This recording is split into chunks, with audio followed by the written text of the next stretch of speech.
নিচ্ছি যে রুই মাছগুলো হয়, এই রুই মাছগুলো এখানে মাছটা আমি ভেজে নিচ্ছি।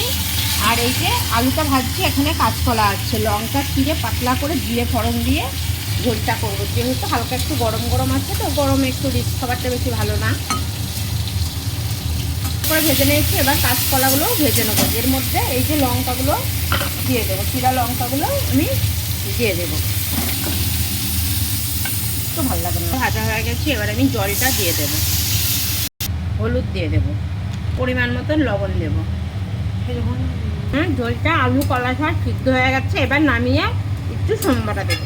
কড়াইয়ে তেল দিয়ে নিয়েছি, এবার পাঁচফোড়নটা তেলের ওপর দিয়ে নেব। ফোড়নটা ভাজা হয়ে গেছে, এবার ঢেলে দেবো, ঝোলের ভিতরে দিয়ে দেবো।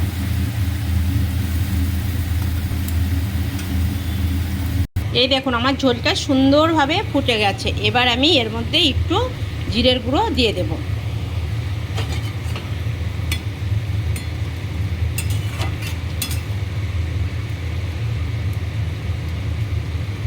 চলুন তাহলে তরকারিটা নামিয়ে নিই।